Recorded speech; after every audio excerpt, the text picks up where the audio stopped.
안녕하세요. 만나서 반갑습니다. 오늘 가장 행복한 공부라는 주제로 우리 광륜사 청화불교대학에서 제가 이제 두 번째 강의가 되겠습니다. 부처님의 가르침은 가장 행복한 공부다라고 말씀드리고 싶어요. 왜 가장 행복한 공부냐? 이거는 말로써 다 설명할 수가 없어요. 그렇죠, 여러분? 이거는 내 스스로 머리로 맛보는 게 아니라 내 스스로 체험하고 내 스스로 느낄 수 있는 그런 어떤 내 경험의 세계이지, 말로써 내가 부처님 가르침이 가장 행복한 공부다라고 해봤자 스스로 맛을 보지 못한 분들은 그 도리를 알 수가 없어요. 다만 내가 내 스스로 부처님의 가르침을 공부하고 부처님의 가르침을 수행하면서 점점 내 마음의 불심이 무르익게 되면 정말 이 내면에서 올라오는, 저 내면 밑바닥에서 올라오는 그런 부처님에 대한 잔잔한 감동을 느끼게 됩니다. 그 부처님 법에 대한 감동, 부처님 가르침에 대한 감동, 부처님의 그런 위대한 공덕에 대한 감동이 내 스스로 느껴지고 내 스스로 체험을 해야, 내가 부처님 법 만난 게 정말 좋구나, 부처님 법을 만난 게 정말 내 큰 복이구나, 부처님 법은 너무나 위대하고 이 부처님 가르침 공부하는 것은 정말 가장 행복한 공부이구나 라는 걸 스스로 느끼게 됩니다. 그래서 결론은 꾸준하게 닦을 수밖에 없어요. 뭐 할 수밖에 없다? 꾸준하게 닦을 수밖에 없다. 근데 우리 부처님 가르침을 공부하고 우리 부처님 가르침을 닦아 나아갈 때 부처님 법은 너무나 심오해요. 너무나 심오하고 너무나 깊기 때문에 아차 싶으면 길을 잃어버릴 수가 있고, 또 엉뚱한 곳을 부처님 가르침인 줄 알고 오해하거나 착각할 수가 있어요. 그러기 위해서는 우린 항상 내가 부처님의 법을 닦아나가는 데 있어서 중요한 지도와 나침반이 있어야 된다. 바로 그 지도와 나침반, 내가 부처님 법을 공부하면서 길을 놓치지 않도록, 길을 잃어버리지 않도록 중요한 표준, 가장 중요한 기준점, 그 지도와 나침반이 있어야 된다. 저 25년 전에 출가했을 때만 하더라도 어른스님들이 법문하시면서 지도와 나침반이 있어야 된다라고 하셨거든요. 근데 지금은 이제 지도와 나침반이란 표현을 쓰지 말래요. 내비게이션이 있다, 이렇게 표현하라고 하더라고요. 여러분들 요새 지도 안 보시죠? 다 내비게이션이나 스마트폰에서 그 전자 지도 펼쳐보잖아요. 그래서 우리가 길을 가는 데 있어서 중요한 우리들의 내비게이션이 있다. 바로 그 지도와 나침반, 그 내비게이션이 바로 뭘까요? 경전입니다. 부처님의 말씀, 경전. 그래서 제가 늘 우리 불자들에게 신신당부하는 게 항상 부처님의 말씀, 경전을 기준으로 삼아야 된다. 저도 출가한 지 이제 25년 정도가 되는데 25년 동안 절에 있으면서 입으로는 불교 공부를 한다고 하면서 굉장히 엉뚱한 길을 가는 분들을 수도 없이 많이 봤어요. 그렇다고 뭐 제가 잘난 사람은 아니지만 해도 너무하다 싶을 정도로 이상한 관점과 이상한 개념과 전혀 비불교적인 외도적인 생각을 가지고 이렇게 부처님 가르침 공부한다고 얘기하는 사람들을 보면서 왜 저럴까? 왜 저럴까? 왜 저런 걸까? 라고 고민했을 때 제가 얻게 된 결론 하나가 부처님의 말씀, 부처님의 경전을 기준으로 삼지 않아요. 막 자기 얘기를 막 해버려요. 그러면 부처님 말씀하고 다른 부분이 있어서 그걸 지적해주면 그냥 자기 말이 맞대요. 이래버리면 미치고 팔짝 뛰는 거예요. 부처님 말씀보다 자기 말이 맞다고 하는데. 그래서 옛날에도 이런 일이 있었던 것 같아요. 옛날 옛적에도 이런 일이 있어가지고 그 명나라 중국 명나라 시대 때 4대 고승이라고 있었거든요. 그 4대 고승 중에서도 으뜸이라고 불리웠던 감산 덕청이라는 선사가 있었어요. 감산 스님이라고도 불리우는데, 이 감산 덕청 스님께서 몇백 년 전에 쓰신 그분의 글을 보면 이런 구절이 나와요. 천하의 삿된 선지식들이 나타나서 법상에 올라 법문을 하는데 모조리 마구니 법문가 같구나 하고 한탄하는 내용이 나와요. 그러니까 수백 년 전에도 그런 일이 있었다는 거예요. 수백 년 전에도. 그러면 이제 감산 스님은 뭐라고 얘기하셨느냐? 무엇에 기준을 둬야 된다? 부처님의 말씀, 부처님의 경전에 기준을 둬야 된다라는 걸 명심해야 됩니다. 그래서 우리 고려시대 때, 우리 고려시대 고려불교를 대표하시는 큰 스님이셨던 보조국사 진울 스님께서도 우리 후학들을 위해서 간곡하게 남겨놓으신 가르침 중에 개초심 학인문이란 책이 있어요. 그 개초심 학인문에서 앞구절에 이런 문장이 나옵니다. 오직 부처님의 성스러운 말씀을 의지할지언정 어리석은 무리의 허망한 말을 따르지 말아라 라고 앞부분에 딱 하니 보조국사 진울 스님께서 오직 부처님 말씀을 의지해라. 금구 성언이라고 나와요. 금구, 부처님의 입은 금빛, 부처님의 몸은 황금색 몸이었기 때문에 입도 금빛이었대요. 그래서 금구, 황금입, 부처님의 입을 뜻하는 거예요. 금구 성언, 거룩할 성, 말씀은 금구 성언, 부처님의 거룩한 말씀을 오직 의지해야지 막순 용유 망설이여다. 허망한 무리들의 말을 따르지 말아라. 어리석은 무리들의 허망한 말을 따르지 말아라 라고 간곡하게 이야기하고 계시는 거예요. 왜냐? 고려시대 때도 그런 일이 많았나 봐요. 예나 지금이나 이렇게 훌륭하고 뛰어난 그런 우리 삶에 있어서 등불과 같은 선지식들도 계셨지만, 예나 지금이나 삿된 견해로 삿된 말을 하는 그런 허망한 무리들도 예나 지금이나 많았던 것 같아요. 그러면 우리는 누구의 말씀을 의지해야 그래도 중간이라도 갈 수 있겠느냐? 누구의 말씀을 의지해야 되죠? 광우 스님? 아니에요, 또 그러시네. 아니요, 또 이러시네. 맞아요. 오직 부처님의 말씀을 의지해야 됩니다. 부처님의 말씀을 의지하려면 우리가 무엇을 많이 봐야 돼요? 경전을 많이 봐야 되죠.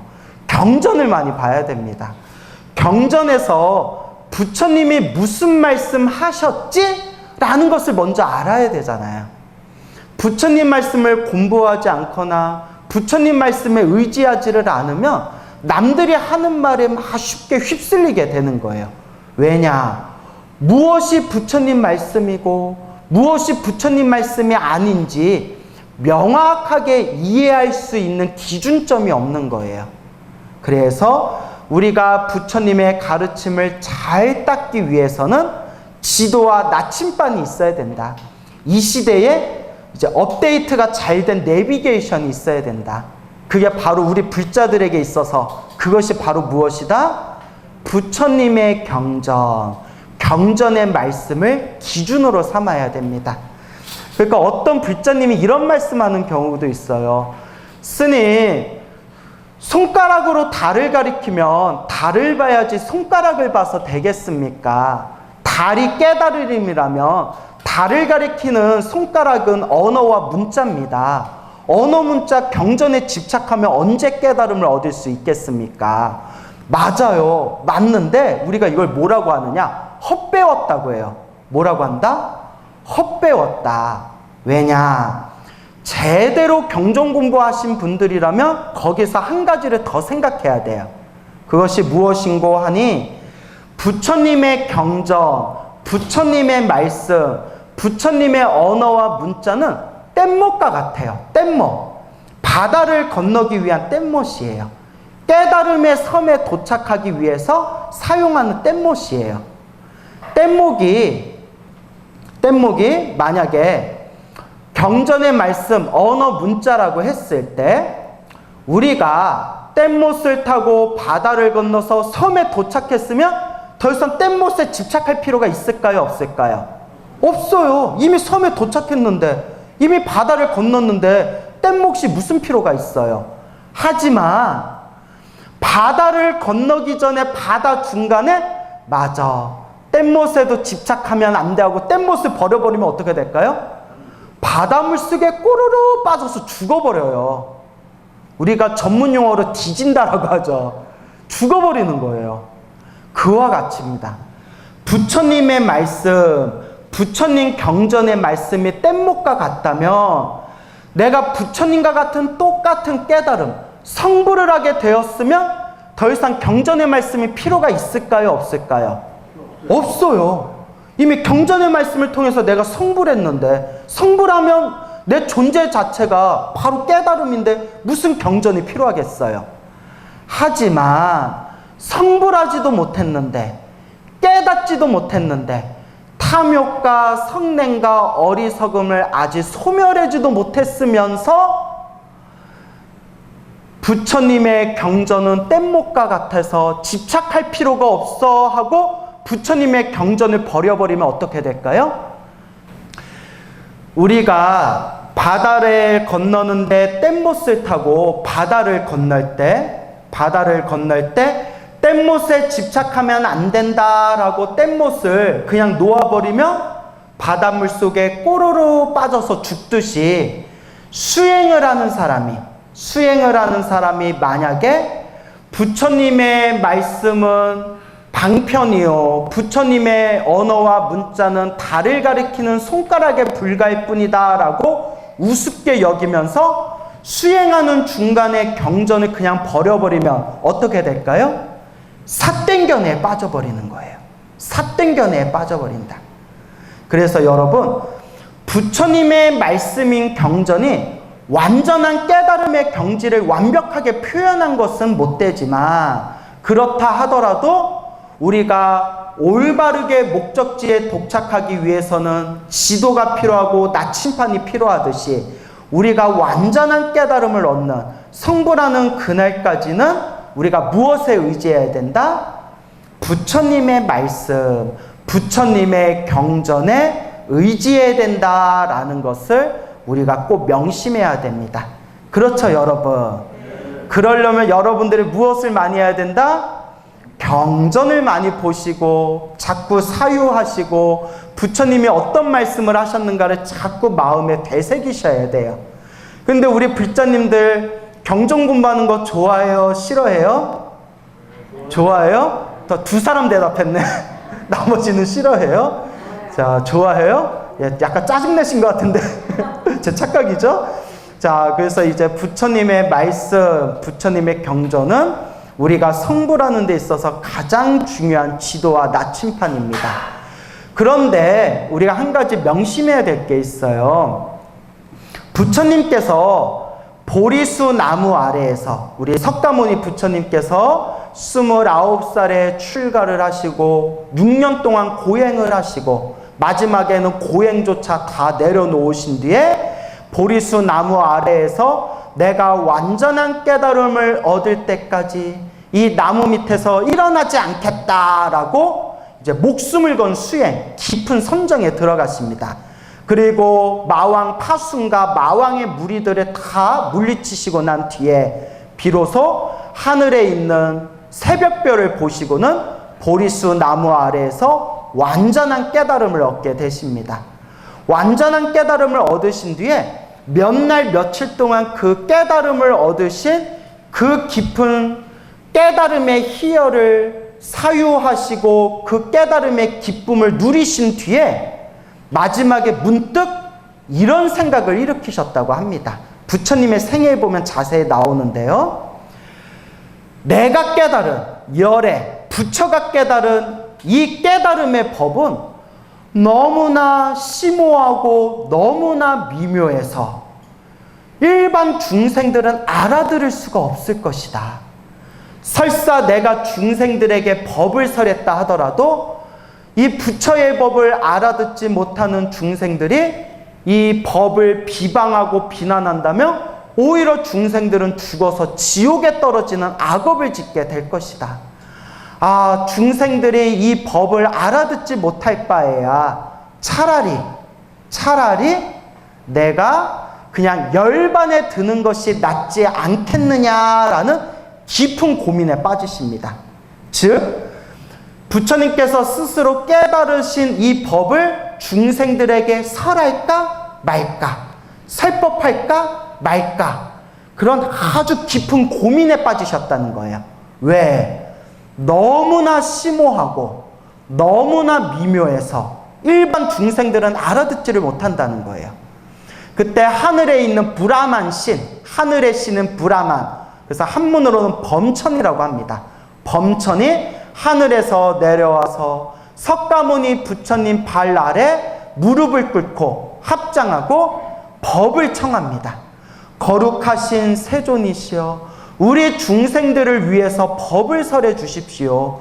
이 세상에는 어리석은 중생들도 많지만 부처님께서 법을 설하시면 그 법을 알아듣고 깨달음을 얻을 중생들도 수없이 많을 것입니다. 부디 우리 중생들을 가엾게 여기셔서 부디 법을 설해 주십시오라고 해서 이것을 범천의 권청이라고 부릅니다.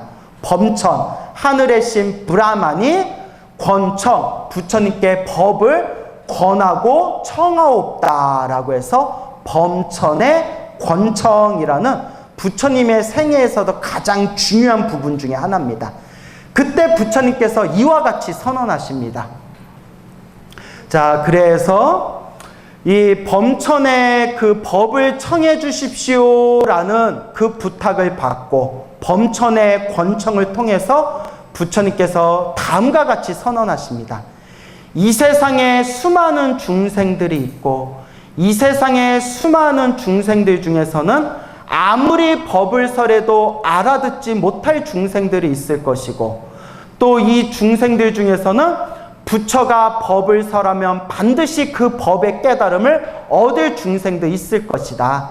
내 마땅히 중생들에게 널리 법의 진리의 북을 울리리라 라고 선언을 하시게 됩니다. 그리고 부처님께서 중생들에게 법을 설하실 때 다음과 같은 원칙을 세우십니다. 바로 대기설법. 따라해 보세요. 대기설법. 상대 수준에 맞춰서 법을 설한다는 거예요. 대기설법. 상대의 근기, 수준에 맞춰서 법을 설한다. 그래서 우리 불교에서는 중생들마다 타고난 수준, 중생이 태어날 때 타고난 수준과 능력과 그릇을 근기라고 불러요. 뭐라고 부른다? 근기. 그래서 수준이 아주 낮은 중생을 하근기라고 부르고요. 수준이 아주 높은 중생을 상근기라고 부르고요. 수준이 중간인 중생을 무슨 근기라고 부른다? 중근기. 그래서 상근기, 중근기, 하근기라고 부르게 됩니다. 여러분들은 어느 근기에 들어갈 것 같아요? 하근기? 상근기? 여기서 상근기 하면 우리 관계 어색해지는 거예요. 나도 내가 하근기라고 생각하는데 나보다 낫네? 웃자고 한 말이고요. 그래서 부처님께서는 중생마다 그 타고난 능력, 수준, 근기, 타고난 업의 습관이 다 다르다는 것을 꿰뚫어 보시고 수준별 눈높이 교육을 하시게 됩니다. 수준별 눈높이 교육. 그래서 유치원 수쟁한테는 유치원 수준에 맞춰서, 초등학교 수준의 중생들한테는 초등학교 수준에 맞춰서, 중학교, 고등학교 수준의 중생들한테는 중고등학교 수준에 맞춰서, 대학교 그 이상 박사과정에 있는 중생들한테는 그 수준에 맞춰서 중생들 눈높이 수준에 맞춰서 법을 설하신 것을 대기설법이라고 합니다. 그래서 이와 같이 중생들 수준에 맞춰서 법을 설하신 그 대기설법을 나중에 그 부처님의 제자들이 모아놓은 걸 팔만대장경이라고 부르는 거예요. 그래서 우리가 팔만대장경을 공부할 때 한 가지 애로점이 있습니다. 그것이 무엇이냐?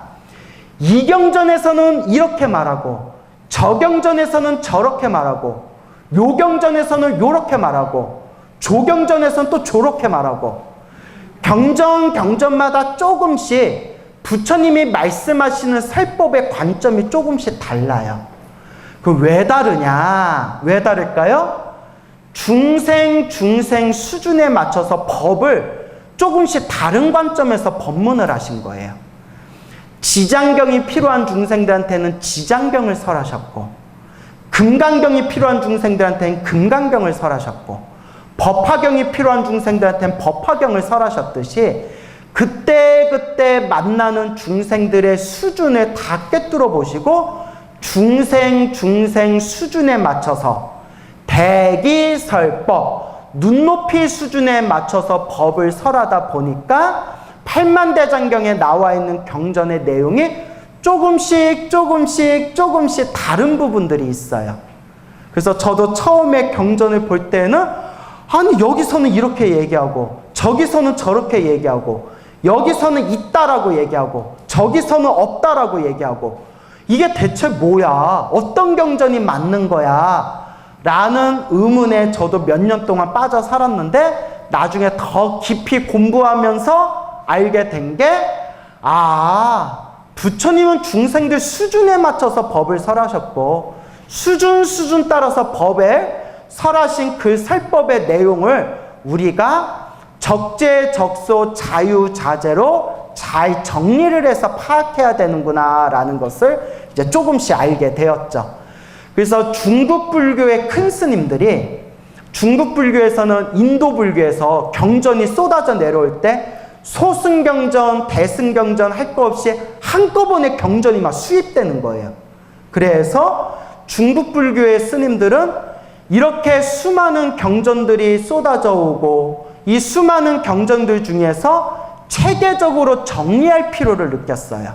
그래서 부처님의 수많은 경전을 장르 따라서 우리가 영화로 보면 액션 장르가 있고 로맨스가 있고 코미디 장르가 있고 뭐 여러 가지 장르가 있듯이 부처님의 수많은 경전도 체계적으로 장르별로 나누게 돼요. 중국 불교의 큰 스님들이 부처님의 경전을 각자 자기들의 관점에 따라서 부처님의 경전을 체계적으로 분류하던 작업을 교상판석이라고 부르는 거예요.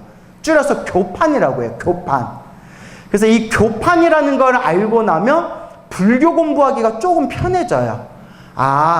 요 아함경은 아함부라는 입장, 요게 금강경이나 반야심경은 반야부라는 입장, 유마경이나 승만경은 방등부라는 입장, 법화경과 열반경은 법화열반부라는 입장, 이렇게 각각의 장르들이 있고 그 장르마다 우리 중국 불교의 큰 스님들, 선배 스님들께서 그걸 체계적으로 그 포인트를 잘 짚어서 정리를 해놓은 것을 교판, 교상판석이라고 부르게 되는 거예요.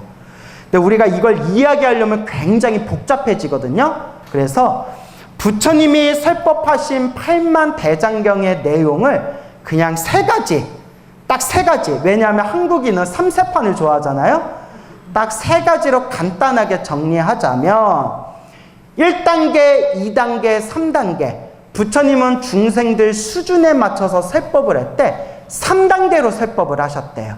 몇 단계로 설법했다? 3단계. 중생들 수준 따라서. 그래서 1단계, 2단계, 3단계로 높아지는데 더 늘릴 수도 있는데 그냥 제가 3단계로 줄인 거예요. 자, 1단계는 뭐냐? 인천법문이라고 해요. 무슨 법문? 인천법문. 여기서 인천에서 오신 분 계세요? 너무 썰렁했나요? 자, 인천법문 할 때 인천이 사람인 하늘천자예요. 다음 세상에 사람으로 태어나 복을 누리거나 하늘 세상에 태어나서 행복을 누리기 위해서 이번 생에 복을 짓고 선업을 짓는 것을 1단계 법문, 인천 법문이라고 불러요. 우리가 흔히 말하는 기복불교가 거의 이 1단계 법문이에요. 대부분 절에 오시는 불자분들의 80%는 성불하겠습니다. 제가 깨달음을 얻겠습니다. 제가 번뇌망상을 소멸하겠습니다. 라는 마음보다는 우리 자식 잘 되게 해주세요. 우리 남편 사업 잘 되게 해주세요. 또 우리 가족들 건강하게 해주세요. 대부분 그런 목적으로 절에 오잖아요. 그렇죠? 여러분, 우리가 절에서 축원카드라고 있잖아요. 축원문을 할 때 축원카드를 있는데 축원카드 밑에 발언문이 있어요. 그쵸? 발언문이 있는데 만약에 축원카드를 제가 사찰에서 몇 년 동안 우리가 40대마다 쌤들을 들어서 축원카드를 읽어드리잖아요.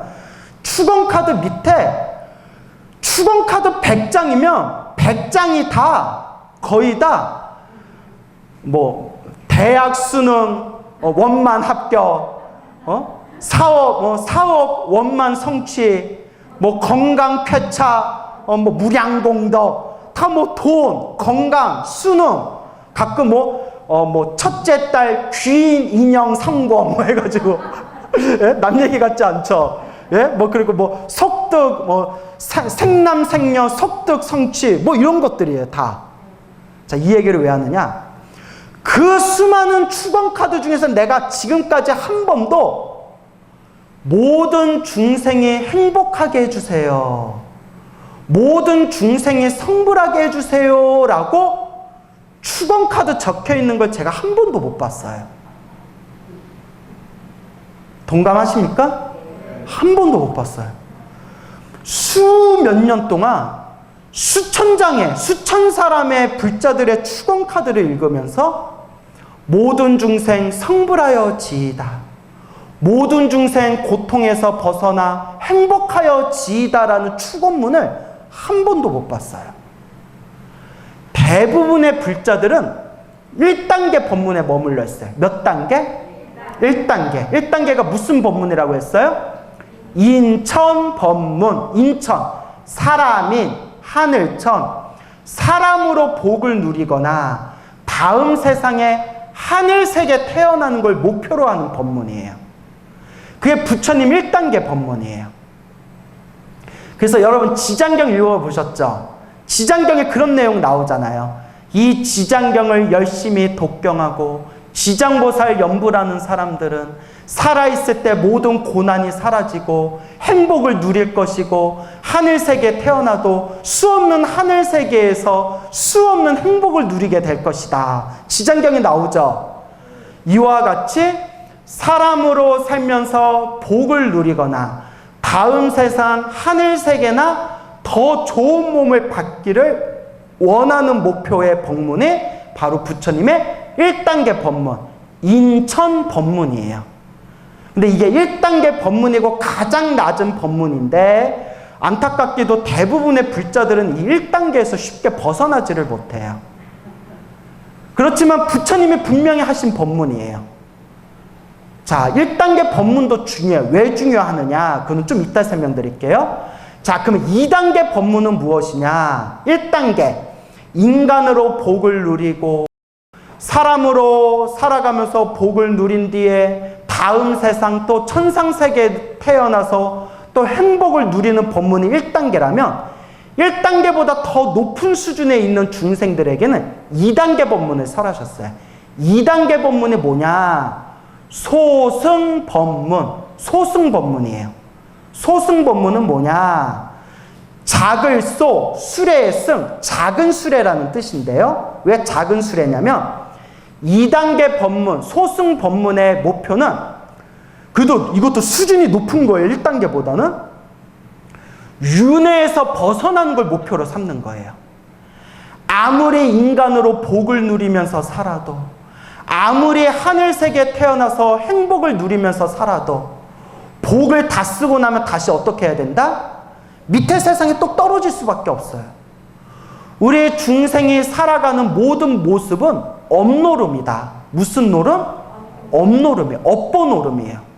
내가 몸과 말과 생각으로 지었던 그 업보 따라서 지옥, 악귀, 축생, 아슈라, 인간, 하늘, 천상 세계까지 6개의 세계를 돌고 돌면서 살아가는 업보 노름이 바로 이 중생들의 윤회 세상이에요.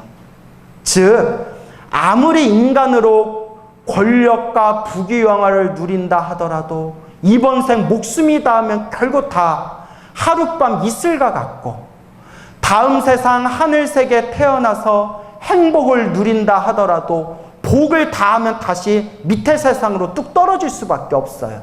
그래서 윤회 세상은 영원한 행복이 없다. 영원한 행복은 윤회에서 벗어나서 영원한 자유인이 되는 것, 해탈과 열반을 성취하는 것, 탐욕과 성냄과 어리석음을 소멸하고 깨달음을 얻는 것, 윤회에서의 해탈, 그리고 해탈을 통한 열반을 얻는 이것이 바로 2단계 법문이 되는 거예요. 즉 마음의 욕망과 번뇌를 소멸하고 지옥아기, 축생, 아슈라, 인간, 천상세계, 육도 윤회에서 벗어나 자유인이 되는 거예요. 열반을 얻는 것. 그래서 윤회를 벗어나신 거룩한 성자를 아라한이라고 불러요. 아라한. 그래서 우리가 아라한을 모셔놓은 법당을 무슨 전이라고 부르죠? 나한전, 혹은 응진전, 혹은 응공전이라고 부르잖아요.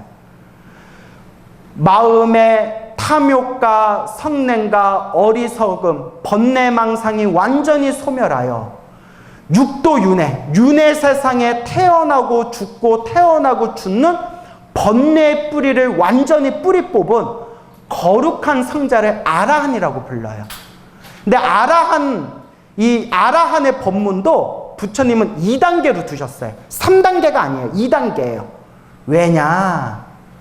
아라한이 거룩한 성자지만 모든 중생을 제도하지 못하고 혼자서만 열반에 들어간다는 거예요.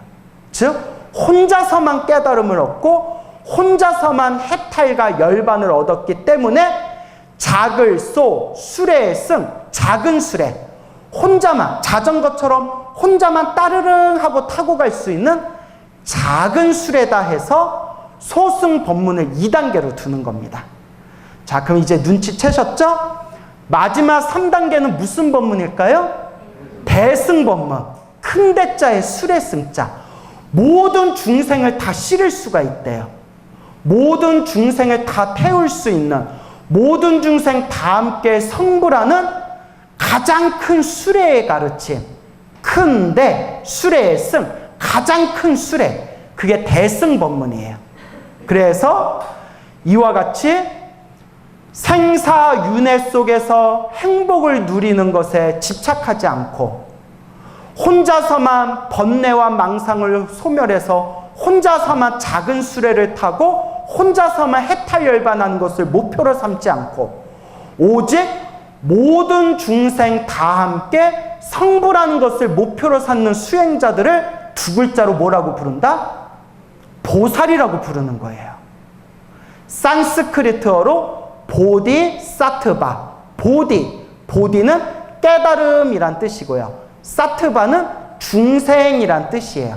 보디사트바 하면 깨달음, 부처님과 똑같은 깨달음을 구하는 중생. 보디사트바를 한자로 보리살타, 발음이 똑같죠? 보디사트바, 보리살타. 보리살타를 두 글자로 줄여서 뭐라고 한다? 보살이라고 하는 거예요. 이제 보살이 무슨 뜻인지 알겠죠? 근데 한국 불교는 여자 신도한테 뭐라고 해요? 보살님 이러잖아요. 보살님이 원래 여자 신도를 뜻하는 표현이 아니라고 했어요. 그렇죠? 남자와 여자를 구분하지 않고 출가자와 재가자를 구분하지 않고 성불을 목표로 수행하는 거룩한 대승의 수행자를 뭐라고 부른다? 보살이라고 부르는 거예요. 모든 중생 다 함께 성불하는 걸 목표로 수행하는 보살님들의 법문을 무슨 법문이라고 한다? 대승 법문. 이게 바로 3단계가 되는 겁니다. 그러면 한국 불교는 무슨 법문에 들어갈까요? 대승 법문이에요. 1단계? 아니에요. 한국 불교의 정체성은 3단계 대승법문이에요. 여러분 예불문 다 외우시죠? 갑자기 분위기가 예불문 다 외우시죠? 불자라면 꼭 외워야 될 3가지가 있죠? 예불문, 천수경, 반야심경.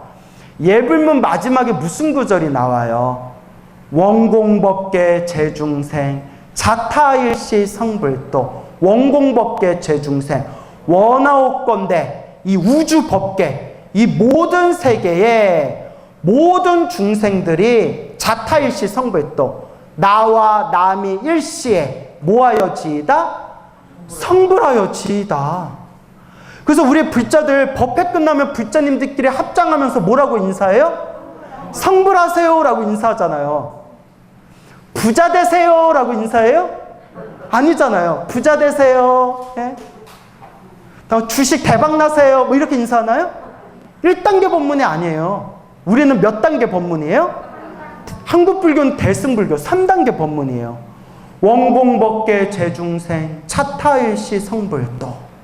모든 법회에 있는 불자님들도 마지막에 서로 인사할 때 뭐 하세요? 라고 인사하죠? 성불하세요.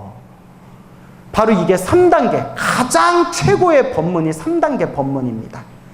그래서 부처님은 중생들 수준에 맞춰서 법을 설하실 때 3단계로 법을 설하셨다.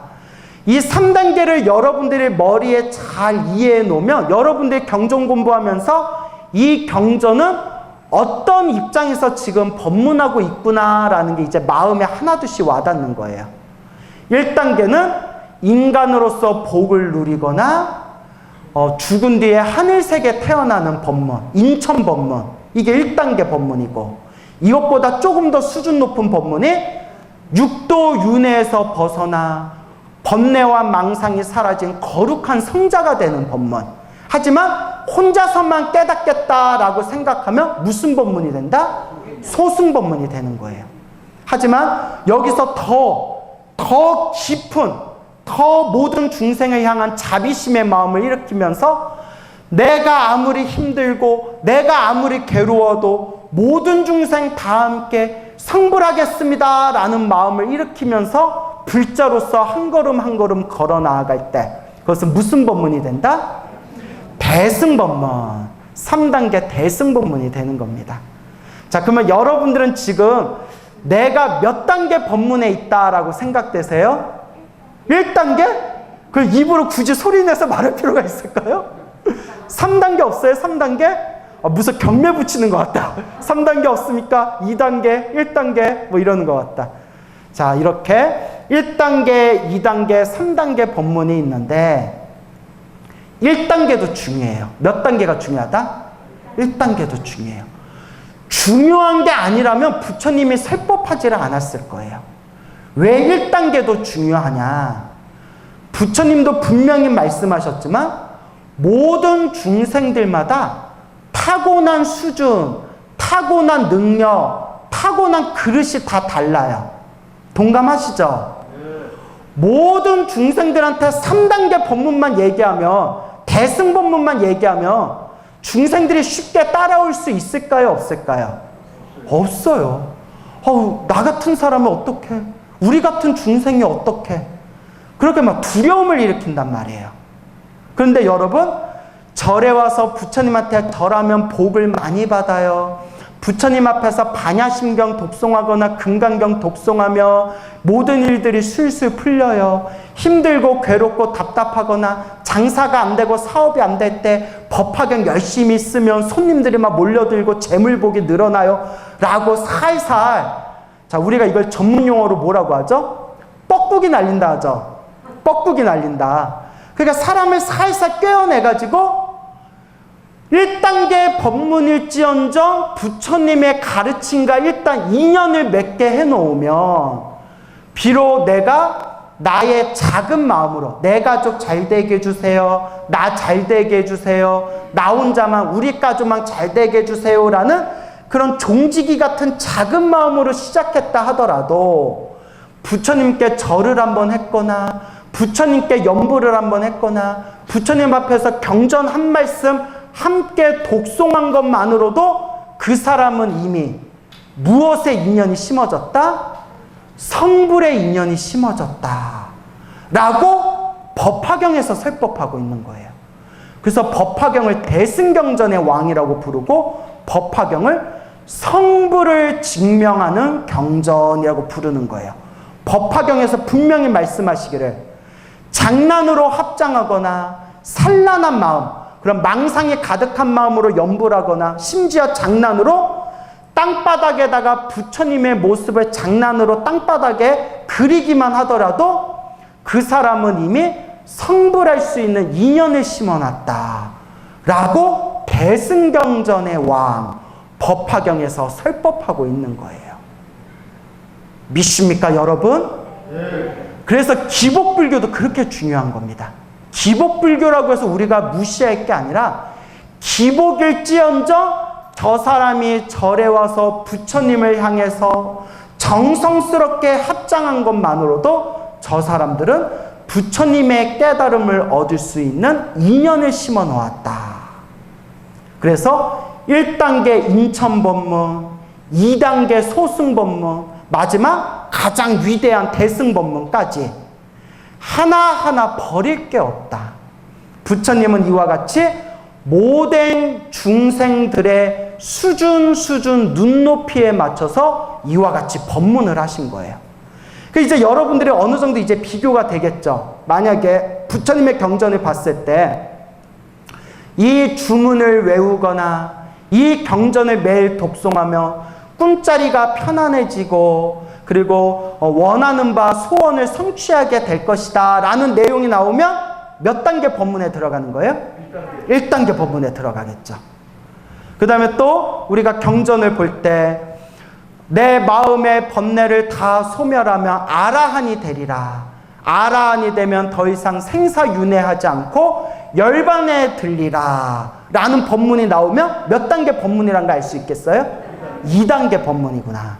2단계 법문도 아주 뛰어난 법문이에요. 무시하면 안 돼요. 다만 3단계 법문으로 가서 나 혼자 깨달아서 나 혼자 행복을 누린다는 것이 무슨 의미가 있겠는가? 부처님께서 세상에 출현하신 뜻은 오직 하나, 모든 중생 다 함께 완전한 깨달음의 길로 이끌기 위함이라네. 모든 중생 다 구제하기 위함이라네. 모든 중생과 다 함께 성불하기 위함이라네 라는 법문이 나오면 아 이건 무슨 법문이구나 라고 알 수 있겠죠? 대승법문. 정리가 되셨죠? 근데 이 8만대장경을 공부하면 1단계, 2단계, 3단계가 막 뒤섞여 있어요. 요 뒤섞여 있는 실타리에서 지혜롭게 내가 원만하게 꾸준하게 공부해 가시면 돼요. 그래서 느낀 게 부처님 가르침은 하나도 버릴 게 없어요. 그래서 우리 불자님들한테 꼭 당부드리고 싶은 건데 옛날 오래전 그 중국 불교, 특히 일본 불교가 심해요. 일본 불교가 아주 병폐가 심한 부분이 있는데 일본 불교에 이런 폐단이 있고 우리나라에도 좀 이런 성향을 가진 사람들이 제법 많은데 다른 경전 다 필요 없다. 요것만 하면 된다라고 주장하는 사람들이 있어요. 아주 위험한 발상이에요. 여러분 그냥 우리 상식적으로 생각해 봅시다. 뭐든지 그냥 상식적으로 생각하면 돼요. 오직 이거 하나만 필요하다면 부처님의 다른 법문 설하실 필요가 있을까요? 없을까요? 없죠. 다 필요하니까 부처님이 설하신 법문이에요. 아까 말씀드렸죠. 무슨 설법? 대기설법. 부처님은 한 명의 중생도 놓치지 않기 위해서 중생 수준에 맞춰서 법을 설하셨고 한 명의 중생도 부처님의 법과 인연을 맺게 해주기 위해서 1단계, 2단계, 3단계 수준별 법문을 하신 거예요. 다 필요가 있어서 법문하신 거예요.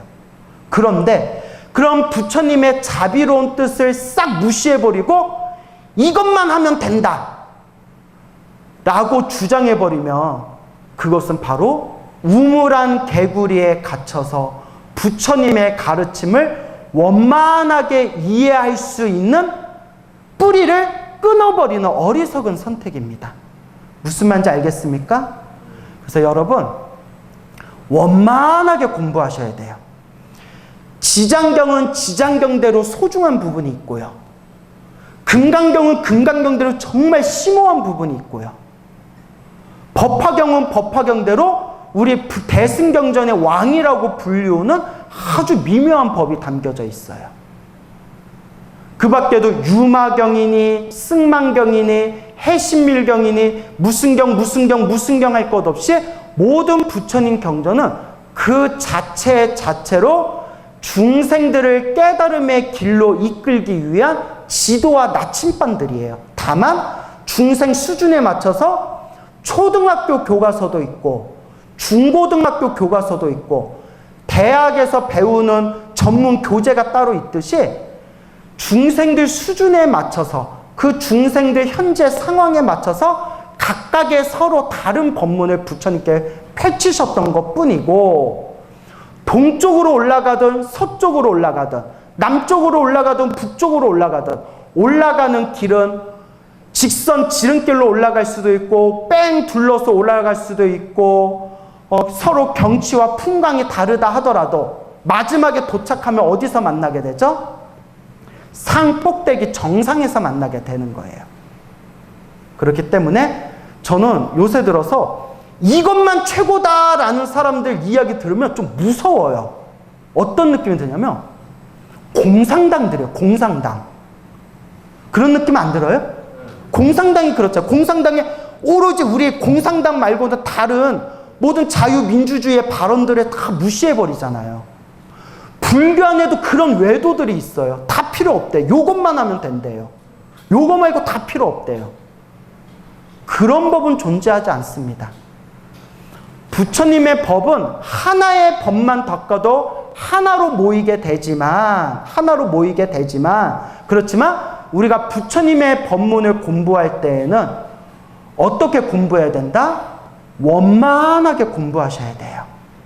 그래서 우리 불자들 입장에서는 팔만대장경을 다 연구할 틈이 없어요. 그죠, 여러분? 그럼 어떻게 공부하느냐? 여러분, 천수경이 좋으면 천수경을 중심으로 놓으세요.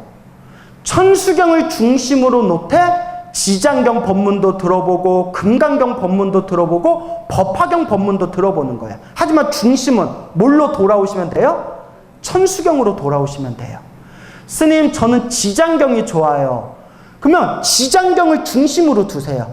지장경을 중심으로 두되 천수경 강의도 들어보고 금강경 강의도 들어보고 법화경 강의도 들으면 내가 알고 있던 지장경에 대한 내 지혜가 훨씬 더 확장되는 걸 느껴져요.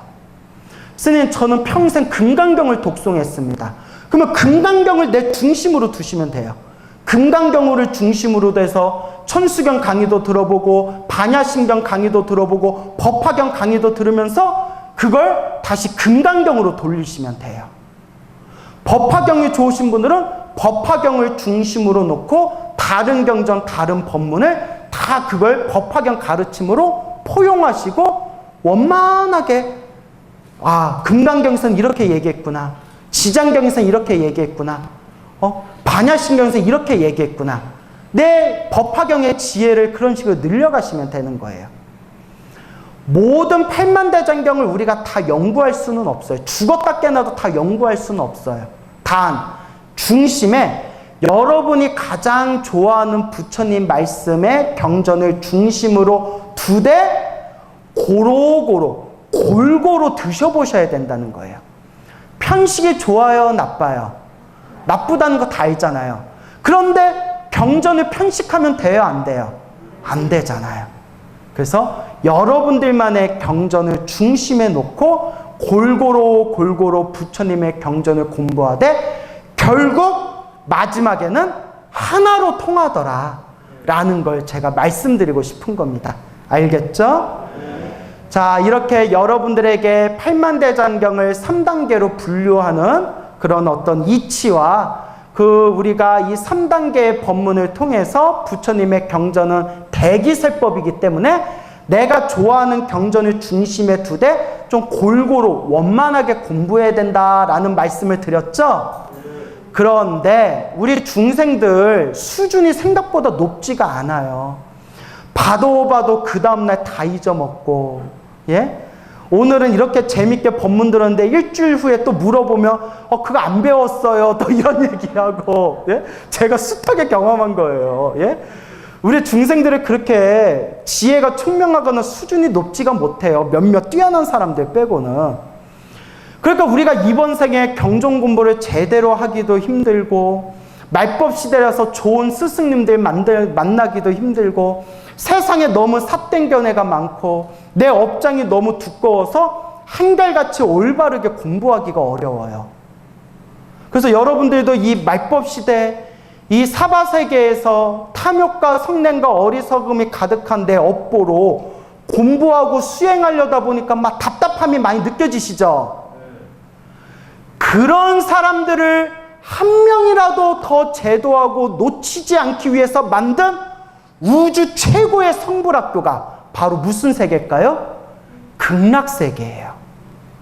그래서 우리 광륜사 청화 큰 스님께서도 평생 우리 불자들에게 해주신 법문이 내 마음 안에 진짜 부처, 내 마음의 참마음, 아미타 부처를 내 마음 안에서 찾고, 그리고 또한 다음 생에 태어날 때 어느 세계 태어나기를 바라내라? 극락세계. 이 우주 최고의 성불학교 극락세계에 태어나기를 바라내라 라고 말씀하신 겁니다. 여러분들이 당연히 우리 청화 큰 스님의 이제 오래되신 그런 신도분들이니까 저보다 더 많이 큰 스님의 법문을 들으셨겠지만, 청화 큰 스님도 말씀하셨고 석가모니 부처님께서 증명하신 아미타경, 무량수경 같은 그런 경전에서도 아무런 괴로움이 없고 온갖 즐거움만 가득할 뿐이고, 청화 큰 스님이 말씀하셨고 석가모니 부처님께서 증명하신 아미타경, 무량수경, 관무량수경에서 한결같이 말씀하신 극락세계, 아무런 괴로움이 없고 모든 즐거움을 누리며 아미타 부처님, 관세음보살님, 대세지보살님을 스승으로 모시고 모든 거룩한 성인들과 도반이 돼서 완벽하게 공부하고 수행할 수 있는 우주 최고의 성불학교 극락세계에 왕생하시기를 마음으로 한결같이 염불하시고 발언하시기 바랍니다. 오늘 여기서 마치겠습니다. 성불하십시오.